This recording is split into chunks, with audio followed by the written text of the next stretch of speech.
Welcome to Autism Knows No Borders, a podcast where people connected to autism inspire change and build community. Together with the Global Autism Project, I'm your host, Rachel Harmon, a professional with over a decade of experience in the field of autism services, outreach, and advocacy. Are you looking for ways to share your story and make a difference for others, but you get nervous speaking in front of a crowd? Or maybe you already have the confidence but don't know where to start looking for paid speaking engagements. If so, you'll really want to listen to today's episode where our guest shares his tips on public speaking. This episode with Thomas Iland was originally released in April 2021. We're re-releasing it today to highlight some of Tom's recent accomplishments. Tom is an autistic self-advocate, Toastmasters International accredited speaker, certified human potential coach, professional diversity and inclusion consultant, and TEDx speaker. He's the author of 2 books, Come to Life, Your Guide to Self-Discovery, and more recently, My Glass is Full, Stories of Putting Mental Health First. Tom also holds a unique Guinness World Record as the oldest person with autism to finish a full Ironman triathlon, emphasizing his commitment to transcending limits. In this conversation, among other things, we discuss strategies for delivering a good speech, how autism can influence public speaking, the importance of parents accepting their child's autism diagnosis, how autistic people can learn to empathize with others, and tips for other self-advocates who may want to pursue a career in public speaking. In this episode, discover what's possible when you come to life. And now I present you Thomas Iland. Hi, Tom. Welcome back to Autism Knows No Borders. Thank you for being here today. Thank you so much for having me back, Rachel. Could you please briefly introduce yourself for our listeners who may not yet have heard your previous episode? Certainly. I'm Thomas Iland. I'm a 37-year-old man on the autism spectrum living in Los Angeles, California in the United States. I'm a certified public accountant and recently left that career in order to tell my story. And I recently wrote a book sharing my secrets to success called Come to Life, Your Guide to Self-Discovery. And I'm using this book as a basis to start my own business called Come to Life Coaching. And I also am a Toastmasters International accredited speaker. There are only 88 of them in the world. And these are individuals that have mastered the art of public speaking and apply it to their particular trade. I also am a certified human potential coach, so I can help people ask and answer the right questions in order to discover who they really are and put them on the path to what they really want. So I've had a lot of trials and tribulations as well as triumphs, and that was the theme of a TEDx talk that I've done called How to Come to Life. You can find it on YouTube.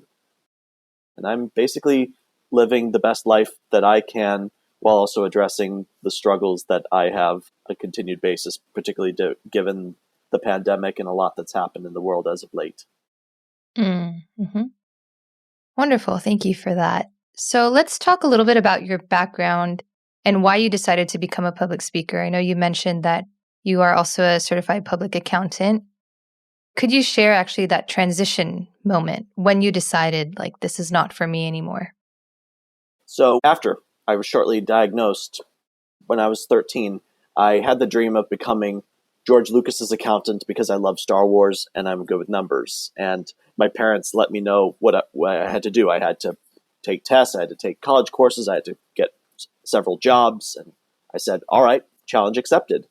So I went on to go to school, get my license, and worked for Disney straight out of college. And Disney went on to acquire Lucasfilm. So the way I see it, retroactively and indirectly, I was George Lucas's accountant and had accomplished my goal. So I had a number of accounting jobs after that internship at Disney. And more as I progressed through the jobs, I found myself feeling more and more drained, more and more depressed, and more like something else out there was for me, like I belonged elsewhere. And I also saw and heard multiple stories about my peers crashing and burning because they did not know themselves. They did not love themselves. They were not being themselves. And I realized it was time for me to start sharing my story, my struggles, and my successes with the world in order to help other people see that they have the power, just as I realized I have the power. So 6 years ago, I took a big leap of faith and put in my 2 weeks at my last accounting job. It was a very well paid job. I think I was making more than my dad at one point. And I now am involved in public speaking and personal coaching and also diversity and equity and inclusion consulting. And Toastmasters International, it's a nonprofit, has really helped me come out of my shell and see some public speaking secrets. Yeah. So you mentioned that Toastmasters is an organization to help people become public speakers. How did you first get involved with the organization? I'd first heard about it when I was in 6th grade, and a couple of my classmates had organized a gavel club, a small group of people giving speeches and feedback on those speeches. And then Toastmasters found its way back into my life shortly after I left accounting, or even before I left accounting. I found it during the time I was working a desk job. And I was like, oh yeah, I remember that from elementary school. And at the same time, I'm like, I want to do public speaking. So I helped charter a club in my hometown. It's called the Outliers, because we move around a little bit location-wise, but each and every one of us is unique, extraordinary, and even a little quirky in our own ways. So I embraced the structure of the meetings. I understood the importance of thinking on your feet and looking at body language and nonverbal communication. And I really excelled within the organization, completing several speeches and making a lot of educational accomplishments, and even pursuing a career in professional speaking, and Toastmasters having a designation for that. And I've had several people on the autism spectrum be in my Toastmasters clubs, and they've come out of their shell too. So how does that work exactly? You said you chartered a club. Do you have to organize it yourself and get the people together? And does someone else facilitate it, or do you lead it? It's an interesting process. So if you have about 20 people, because it takes 20 people to charter a Toastmasters club, 20 people that want to better their public speaking skills, their communication, or their leadership as it applies to maybe their jobs or personal lives or something else about them that they all have in common, that can be used to help charter a club. And usually there'd be a club growth director or someone in your area that can assist you with filing the paperwork and letting international headquarters know we'd like to start this club named this name. And you'll have officers like a president, a vice president of education, membership, secretary, treasurer, because it's like running a small business in a sense. Even though it's a nonprofit, it has operations, and members will come and go as the club goes on, and you have to constantly promote yourself and show why Toastmasters is important to you and at least that group that you're a part of. So what was your role exactly?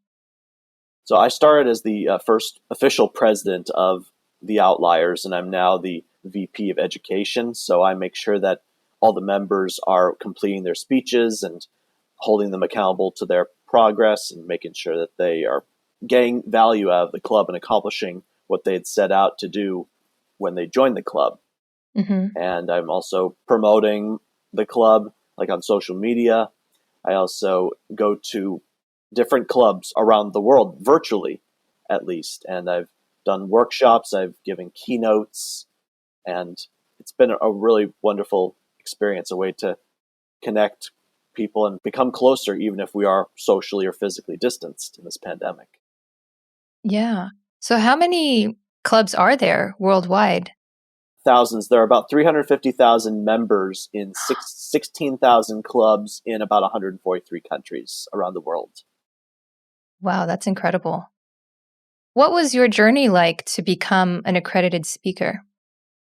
So part of becoming an accredited speaker involves having speaking engagements, basically showing that you do professional speaking for a living. And the application process begins with you documenting 25 speeches that you've done for audiences. And they have to have at least 20 people in the audience. They have to be at least 20 minutes in length. They can't be the Toastmasters audiences. So you can't go from club to club to club just giving speeches. It has to be for organizations outside of Toastmasters. And 15 of those 25 speeches have to be paid. So I'd have to receive some monetary compensation for them. So once I get the 25 speeches documented, I then have to record myself giving a speech to an audience that will be judged at the headquarters level by a panel of judges, and they'll be looking for like audience reaction, my central message, body language, is my message being well received, and then they'll decide, okay, you're good to go to the next level, come to our international conference and give another speech there that's getting judged.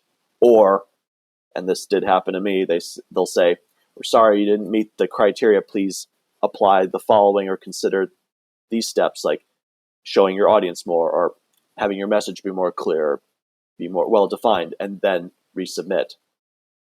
So I'd have to get 25 more speaking engagements, submit a new video. Oh, wow. Until I got to the next level.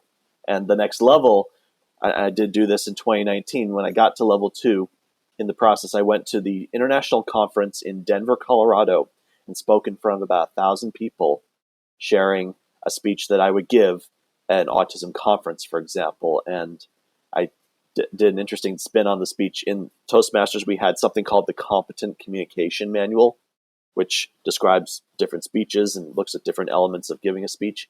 So I titled my speech for my accredited speaker, Competently Communicating Autism. That was my speech title. And the audience totally rolled with it. And headquarters is all right with me using that title. And the judges said, you passed, you are now an accredited speaker. Cool. Well, congratulations on that. Is there another level after this? And interesting you ask that, because I find that over the course of my life, I've always wondered, how can I one-up myself? Or what's next? What's the next level of growth? So I am an accredited speaker in Toastmasters now.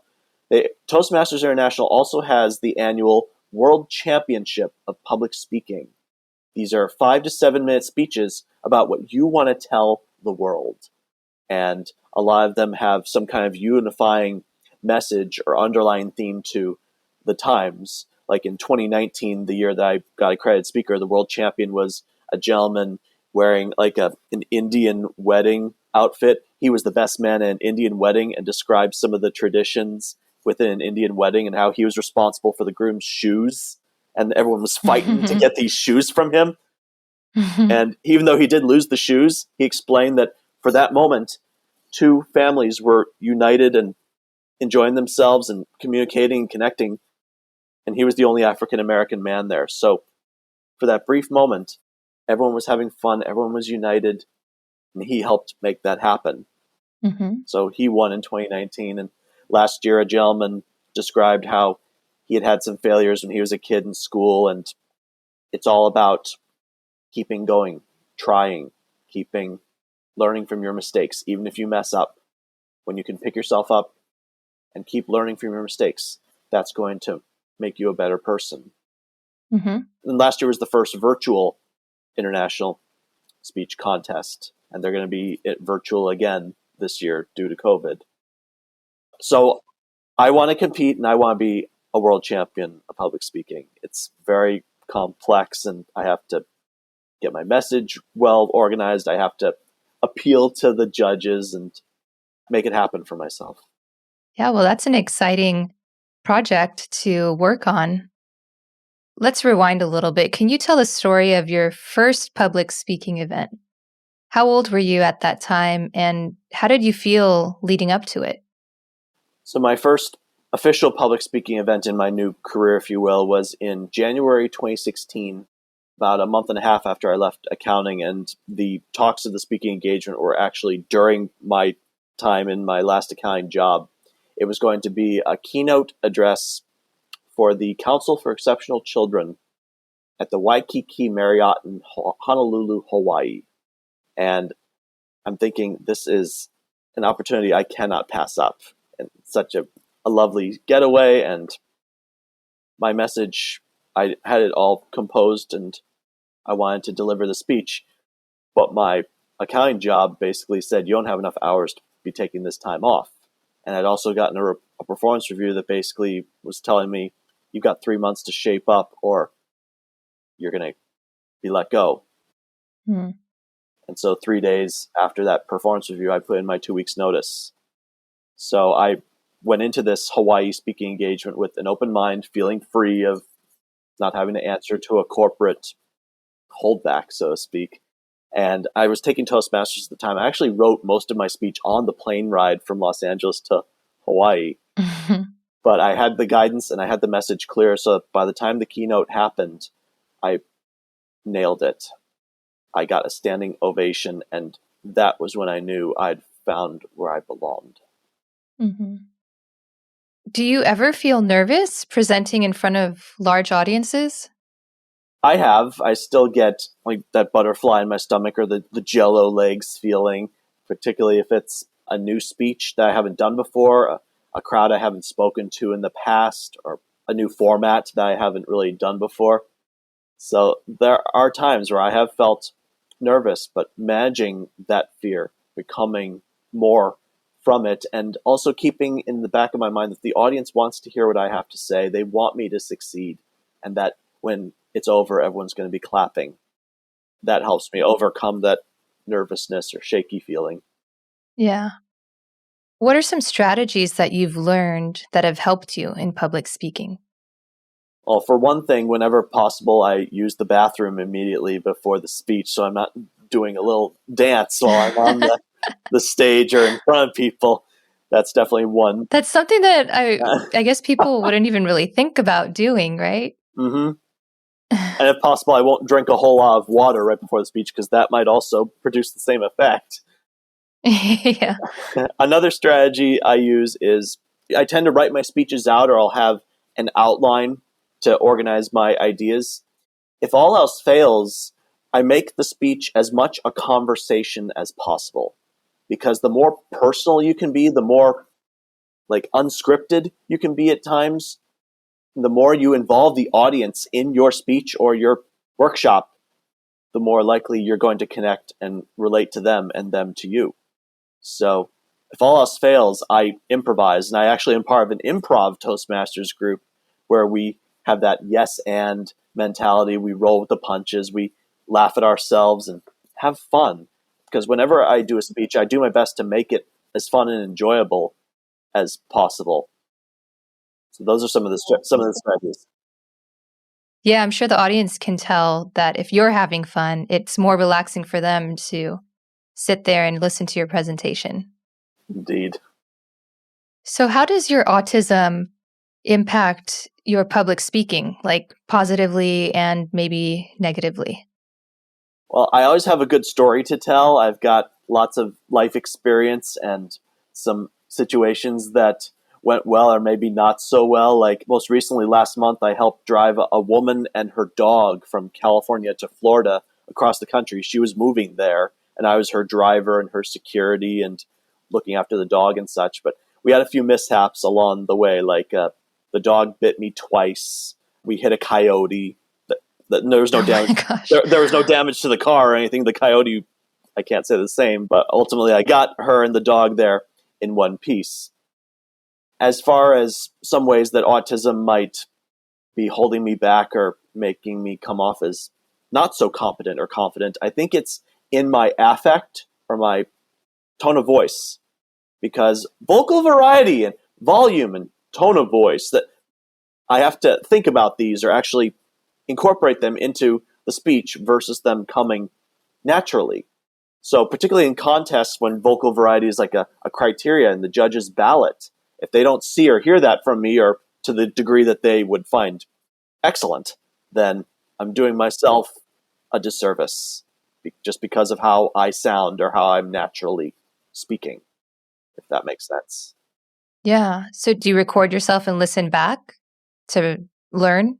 I do record my speeches. I speak in front of mirrors to see how I might come off. And even in our most recent set of contests, I type my speech out, deliver it in front of a mirror, thinking about how I might come across, end up getting second place in the contest. Granted, the first place winner can't compete at the next level. I could take her place and keep on going. But the point is, I'll never know what the judges truly thought. I can't see their ballots or ask for them. Oh, okay. I just have to keep thinking about how I can one-up myself. What could I have done better? Because I could have contested the results. I could have said, hey, judge, why didn't you vote for me? But at the end of the day, it's on me. I have to ask myself, what could I do better? What do I have to do to improve and make what I want happen? Hmm. How do your strengths related to autism help your public speaking? I would say my strengths related to autism, in my case, I'm very organized. I am able to have a bit of what I like to call a Batman mentality, because part of my theme of Come to Life is to be the hero in your life. Whenever I'm facing a struggle or thinking about how times are tough, I think about a hero like Batman. He's a human being. He's got some difficult things that happened to him as a kid, but he gave himself to an ideal. He found a way to face his fears and goes out into the darkness to help others and make the world a better place. So I've adopted that Batman mentality. So I'm going out there showing what I can do, setting hopefully a good example and making the world a better place in my own regard. So I see autism in that sense as a superpower, Yeah. allowing me to overcome significant obstacles. Why is it important for you to share your story? Because no one tells your story better than you do.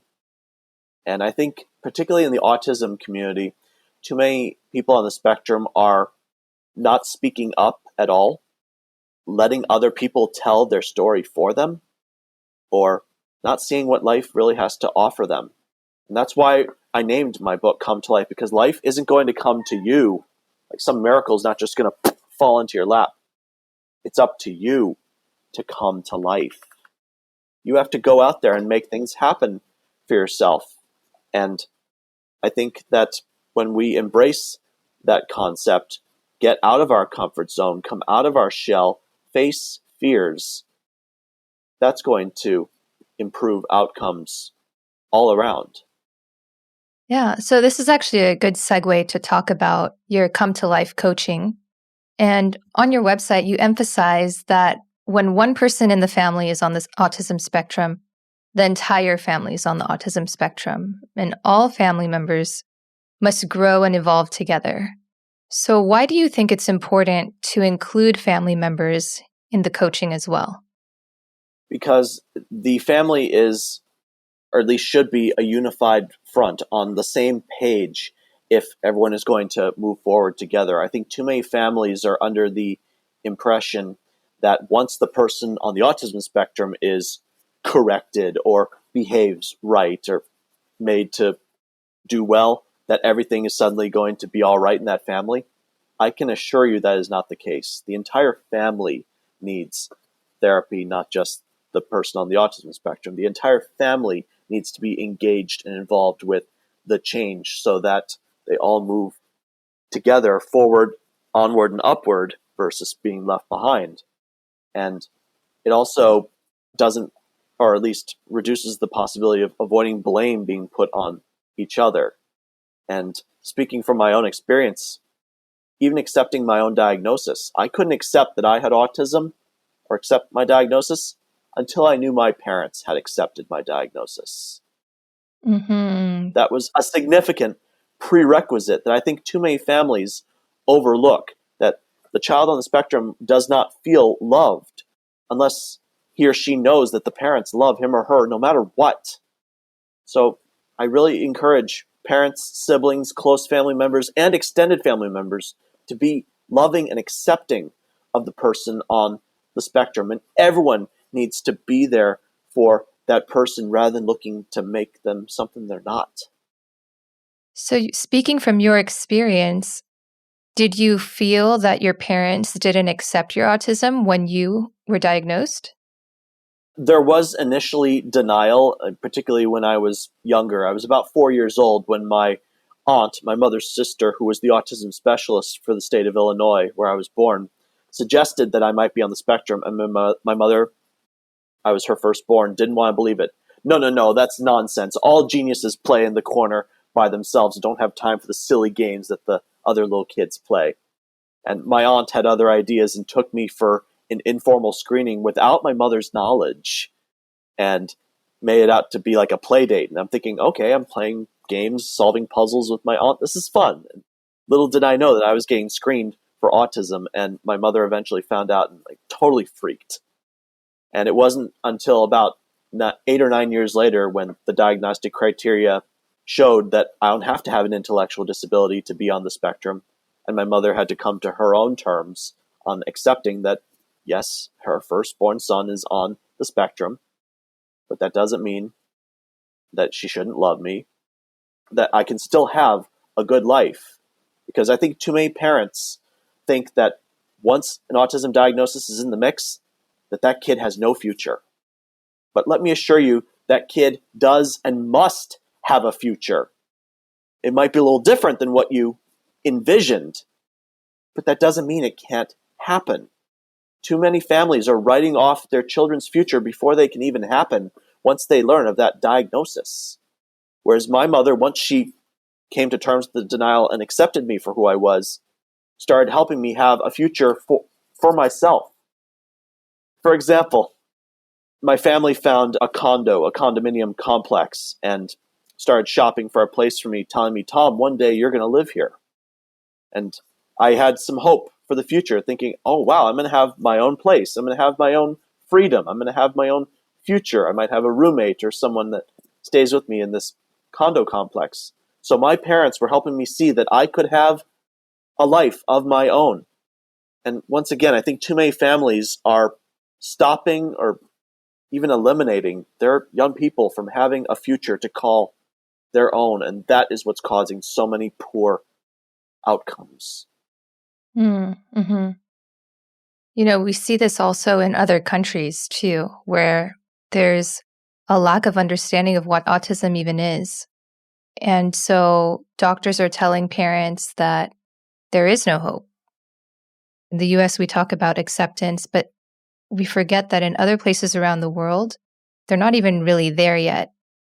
I mean, not to make the conversation so grim, but I think it's important to remember this so that we can empower people to become self-advocates in their communities so that people can see, hey, actually, just because you have autism doesn't mean that you can't become a public speaker or that you can't be gainfully employed. And it's from seeing those people in communities that these stigmas can be broken, stereotypes can be broken, and parents can be given hope. Absolutely. And that's one of the reasons that I became a certified human potential coach, to see the potential and the possibilities. I think we tend to write off people on the autism spectrum as not being capable of doing X, Y, and Z. And that causes their lives to go downhill. So I want to challenge people to be not only aware of autism and how it affects or impacts the person, but be accepting. And with April on the horizon here, we have autism awareness. We also have autism acceptance, being loving and accepting. We are human beings. We are part of the human race, and we are here to stay. So I suggest you make the most with what you've got and help us live the life that we want so that we can be the best version of ourselves. And as the conversation and the narrative of autism continues to evolve, I want to see Autism Action Month. From awareness to acceptance to action. What are you doing to help people on the autism spectrum? What are you doing to help them live the best life that they can, to pursue happiness? And that way, everybody grows and evolves together. Hello, Rachel here. Would you like to connect with other autism advocates like Tom? Whether you're autistic yourself, a family member of an autistic loved one, or a professional providing autism services, there's a safe and judgment-free space for you over in our online Global Autism community, where all kinds of people connected to autism regularly discuss important topics like autistic identity, dating on the spectrum, coping strategies, and many, many more. We'd love to see you there at community.globalautismproject.org. And now, back to the conversation. So, talking about some of these kinds of limitations that people are on the spectrum are given, I wanted to talk about your Toastmasters accredited speaker speech. Mm-hmm. I saw your video on your website, and you talked about some of the misconceptions about autism, one being that people on the spectrum cannot empathize with others. And I'd love it if you could share that story about how your mother taught you to take another person's perspective. Yes. So there was a time I was in junior high school. It was a very hot day, and I was on a school bus heading home, and the bus hit a dog. And the superintendent was called out, and we kids had to stay on this bus while the situation was resolved. And kids are crying, screaming, and meanwhile I'm thinking, when am I going to get home? This is unbearable. It's too hot. And we came to find out that there was a boy on the bus, Justin. The dog was his. So everyone was comforting him and crying with him, being totally sad. Meanwhile, I'm thinking, can we just get home already, please? So I finally do get home. I stumble in the door, and I tell my mother what happened, and she asked me, how do you think Justin's feeling right now? And I said, confused. And then she told me, remember when we were on vacation and came home, and we found your goldfish floating at the top of the bowl? How did you feel then? I said, oh my gosh, I felt terrible. That was so sad. She said, okay, take those terrible, sad feelings and give them to Justin. That was the day that I learned what empathy is. And it is very much possible for people on the autism spectrum to feel empathy. Like, we're not some cold, heartless a-holes. We are capable of feeling other people's feelings. If anything, we take on more of other people's feelings than we might want to in some cases. And when we have context, when we have something to relate to that has happened to us, that's going to help us relate more. So anytime you think of asking, how would you feel if? Instead ask, how did you feel when? When it comes to the autism spectrum, ask, how did you feel when this happened to you? Because they can recall that incident or that instance, get the feelings, and then possibly apply those feelings to the situation at hand. So it is possible, very much, for people on the autism spectrum to feel empathy. Yeah, I think that's just such a great reminder to teach things in the way that the learner can understand them. We have to adapt our way of teaching. And if it's not working, then that means that style isn't working, that it's not necessarily the student's fault, but maybe the teacher needs to adapt their method. Very much so. Okay, Tom, I want to go back to your mantra that you mentioned. Know yourself, love yourself, and be yourself. So what do you think it means to know yourself? So what it means to know yourself is, well, first, understanding if you have a diagnosis and how it impacts you, because knowing yourself means understanding not only your strengths, but also your opportunities for improvement. And I think this is another big matter in the autism community. We tend to focus too much on one person's strengths without fully addressing where the person can improve, and they make the same mistakes over and over again, possibly undoing the progress of their strengths. On the same token, we focus too much on where one person falls short and where they keep failing. They may never know where they can truly thrive and what they're really good at. And on a side note, this is why I don't use terms like high functioning or low functioning, and why those kinds of terms need to go. Because when you call someone high functioning, it might increase the risk of them becoming arrogant. I don't need help, I'm high functioning. And it dismisses their needs and their struggles, because they probably need help too. And on the same token, low functioning, you call someone that name, it dismisses their strengths and capabilities. And no one wants to be called that kind of name. Mm-hmm. So knowing yourself means understanding your strengths and opportunities for improvement. And that's a Toastmasters term, opportunities for improvement. When we get our speeches evaluated, we look at how we can do better. And both subjects, both areas get addressed versus one or the other. So that's part of knowing yourself and understanding who you are as a person and pursuing more knowledge and acting on that knowledge. So what does it mean to love yourself? Part of loving yourself is accepting who you are as a person and your diagnosis. Like I mentioned with my mother, and even people on the spectrum themselves, they think, no, I don't have an autism diagnosis. I forget that. And also understanding that once you love yourself, others are going to love you in return. I think too many people on the spectrum are waiting to be loved, but don't love themselves first. So how can they expect the love that they seek to come when deep down they're not loving themselves. So loving yourself is also the importance of saying no, establishing and enforcing boundaries, understanding what you will and will not tolerate, and protecting your time, your energy, and your peace of mind. Those are critical elements to loving yourself.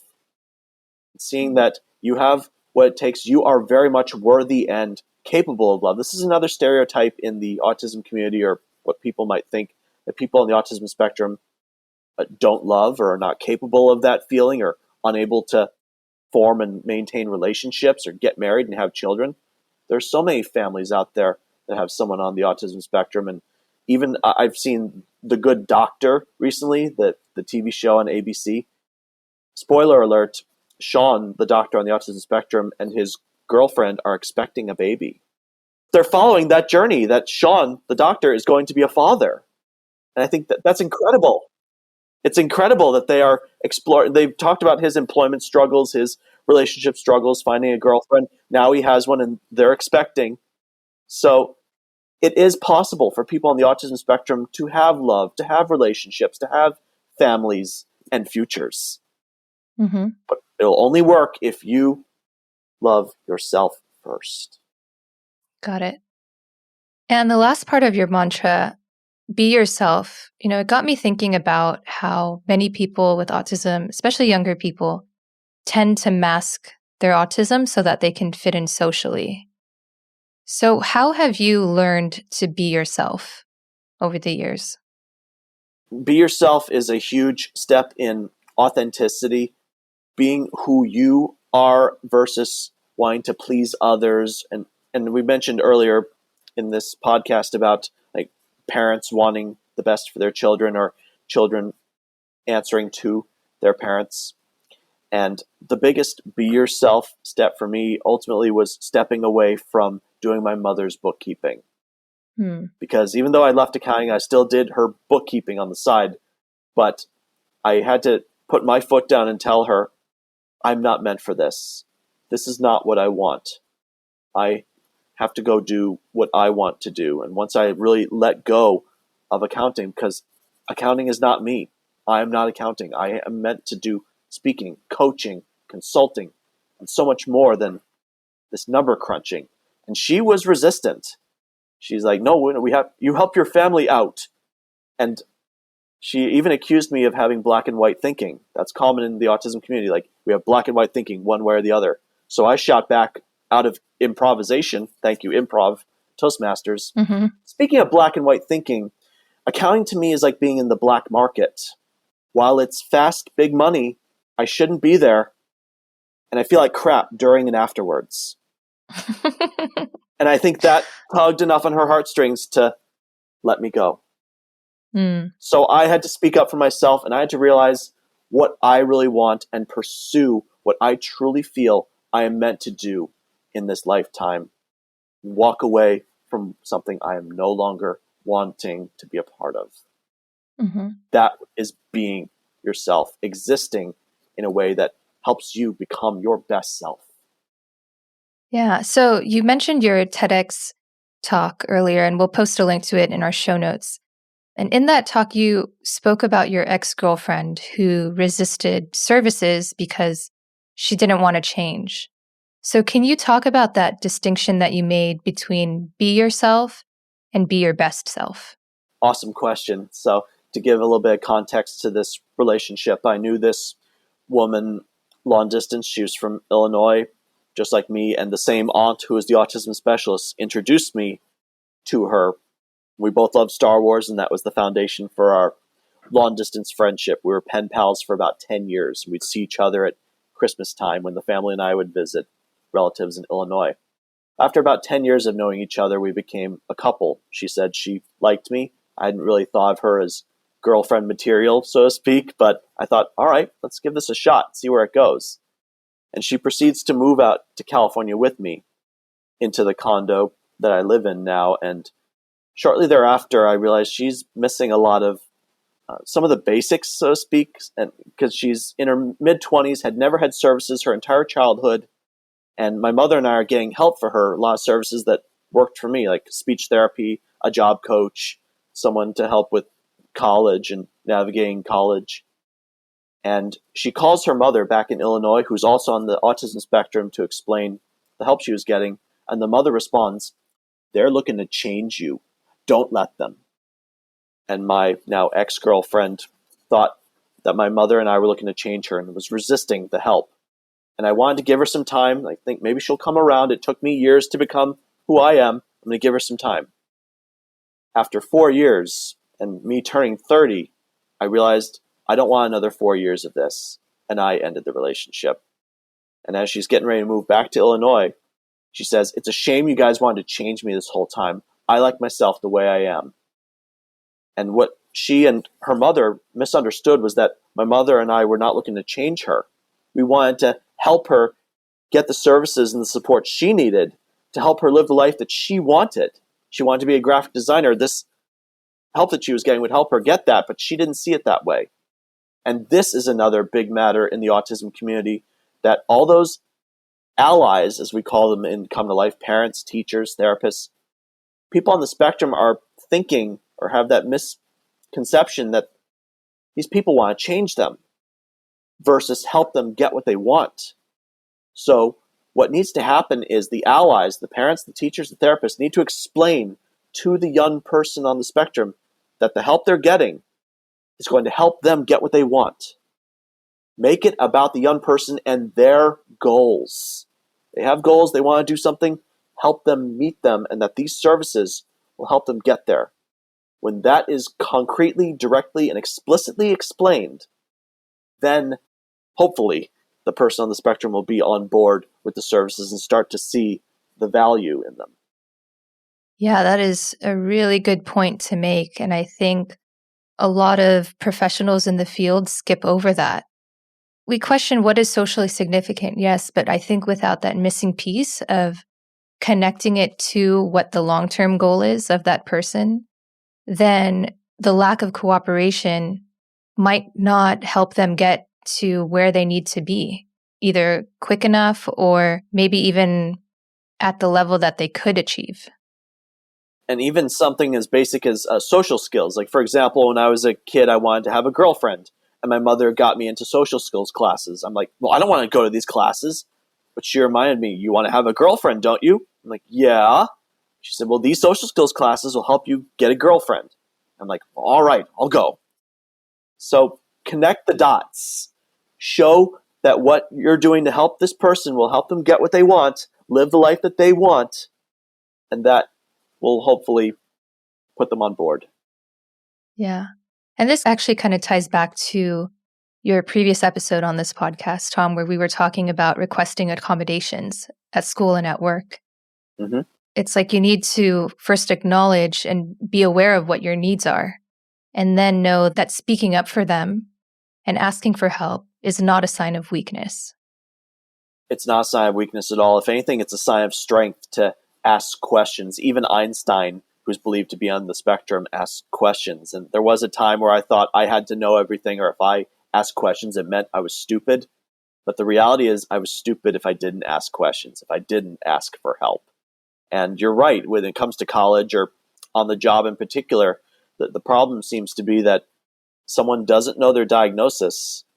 They don't know how their diagnosis affects them, and they don't know what accommodations are available. So as a result, they fail their tests, they drop out of college, they fail on the job, they get fired or quit because they haven't gone through that valuable and imperative process of self-discovery to understand who they are, what they need to succeed, and how to go get it. So once we go through this prequel to transition, this process of self-discovery, then the outcomes are going to get better. Yeah. And of course, the younger you get on this journey of self-discovery, the quicker you'll have access to a better quality of life. But do you see some clients who are older who are still going through that self-discovery phase? Very much so. And it's an ongoing process too, because at different times in our lives, we have to reevaluate who we are, what we want, and where we're going. And I have a client, for example, who has several engineering degrees, but because of the way the economy's been or his social communication difficulties, he's having to be a barista at a Starbucks. Not that there's anything wrong with Starbucks baristas, but he's told me he wants more. He wants to go after something bigger and greater for himself. So he and I are in talks with him about starting his own coding business or starting to teach courses about coding and engineering. So he's becoming more financially and personally independent for it. And when we help young people find their niche and help them pursue what they really like and how they can create value for others rather than adhering to a corporate structure or a job that doesn't make their heart sing, then their life gets better. Then they make a change and a difference in the world. Very cool. Okay, Tom, we have a question from one of our listeners, Griffin to Autism. All right. He wants to know, where do you find the balance between achievement and joy? Or do you think they're correlated? Well, that would depend on the person and how they define joy or achievement, or even success for that matter, because I know that there was a time where my parents had goals for me, and they still do. But at the end of the day, I said, well, I am the one that defines, or I will be my own definition of success. I'm going to decide what's success for me, not you. And success, joy, achievement, those definitions vary from person to person. For some people on the autism spectrum, an achievement could be getting through the entire day without a meltdown. Whereas for me, an achievement is becoming the world champion of public speaking. And this is something I'm currently kind of going through or analyzing as I go through my life. Like, do I need to be happy first for the achievements to come? Or will the achievements be the source of my happiness? And I think it's the former. I need to be happy with who I am first, be grateful for what I have, and then I will be empowered to make those achievements possible.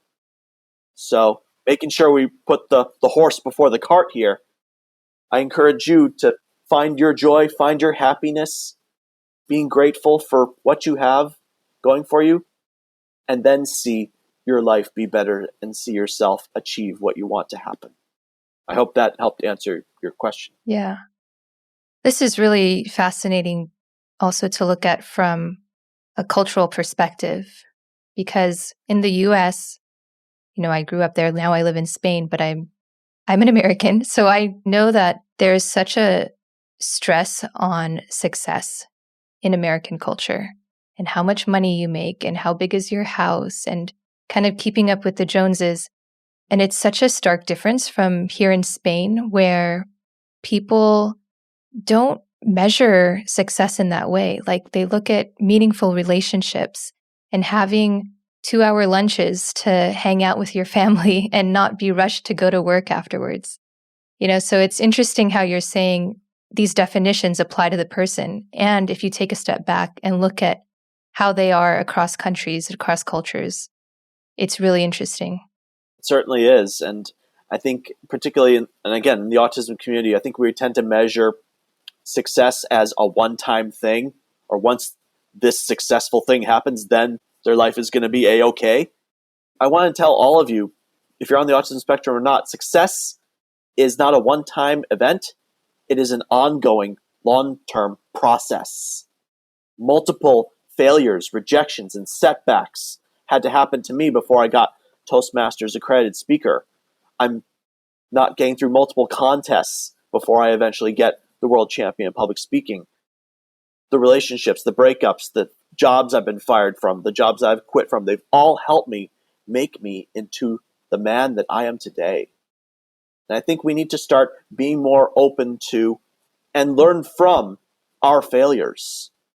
Because the more we just think, oh, I failed, it's over, do what my family calls an autopsy on that failure. Why didn't it work out? What worked for you and what didn't, and why? Become more analytical as to what's working for you and what's not and why, so that you don't keep making the same mistakes. So you pursue more of what's good for you and what's working for you, and hopefully less of what's not working for you. So success is a process. We need to see it that way versus a one-off or like the prerequisite for a good life. Mm-hmm. Got it. All right, Tom, I'd like to close with one last question. Mm-hmm. What advice would you offer other autistic individuals who are interested in pursuing a career as a public speaker? I highly recommend Toastmasters International, and you can go to toastmasters.org and click on Find a Club and search the city where you live, see what clubs are meeting for you. They welcome guests, so you can sit in on meetings, see what they do, and you don't have to say anything. If you don't want to, you can just watch. And as I said earlier in this podcast, no one tells your story better than you do. So start thinking about times where you struggled, times where you failed, times where you wanted to tell your younger self something, and begin making your mess into your message. Your mess becomes your message, because there are people out there who not only want but need to hear what you have to say. And the reason I do podcasts and presentations like this is if I can reach one person, and that person goes on to discover a cure for a disease, or inspires other people to become their best selves, or even saves their life. Like they don't complete suicide because they heard me talk, then I knew it was worth it. People need to hear what you have to say. So begin to tell your story, face your fears, and know that you are making a difference. Great. How can people learn more about you? My website is cometolifecoaching.com. You can also find me on social media, Facebook, LinkedIn, Twitter, Instagram, under the name Thomas Iland. And there's no S in Island, so I-L-A-N-D, Thomas Iland. You can find me. All right. Thank you so much for coming back on the show, Tom, and sharing your story with us. My pleasure. I think you're definitely an inspiration to so many young people out there. And you're right, like one person who hears your story makes it all worth it. Thank you very much, Rachel. Are you a self-advocate willing to share your story and educate others? Or a professional seeking to hear directly from autistic voices and improve your practice? Or are you a family member hoping to support and empower your loved one? Whatever your connection to autism is, we'd love to hear your takeaways from this episode in our online Global Autism community, where hundreds of people from all over the world come together to support each other and know that they're not alone. Join us today at community.globalautismproject.org. Let's work together to transform how the world relates to autism. Thanks for listening to Autism Knows No Borders. Take care.